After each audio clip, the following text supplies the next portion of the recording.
মানিত viewers, আসসালামু আলাইকুম। তো ইতিমধ্যে কিন্তু একটা রহস্যজনক প্রশ্ন আমাদের সবার মাঝে ছড়িয়ে পড়ছে। এই মুহূর্তে কিন্তু আমরা গুনটিয়া নদীর পাড়ে অবস্থান করতেছি। এখানে কিন্তু অনেক মানুষের ভিড় হওয়ার কারণ হলো এই জিনিসটা কি? তো এটা কিন্তু একটা গুনটিয়া নদী, আর নদীর পাড়ে কিন্তু এই জিনিসটা গাড়া আছে। তো এখান থেকে আজকে যতটুকু আমরা শুনলাম যে এটার ভিতর থেকে এই যে তেনা মেনা বের হয়েছে, আর এই যে মানুষের তোমরা চুল পাড়ায় না, হ্যাঁ সরো। এই যে চুলের মতো এগুলা বের হয়েছে, আর হাড্ডি মাড্ডি দেখা গেছে বস্তার ভিতরে ভরা। তো এটা দেখার জন্য কিন্তু এখানে হাজার হাজার মানুষ এখানে অবস্থান করতেছে, কিন্তু আমরা কিন্তু এটা শিওর হইতে পারতেছি না যে এই জিনিসটা কি। এটা কি কোনো জন্তু জানোয়ার নাকি এটা মানুষ?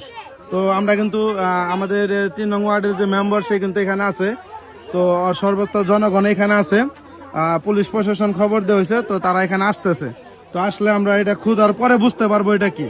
তো আপনারা সবাই দেখতে থাকুন, এটা কি আমি আপনাদের দেখাবো শেষ পর্যন্ত।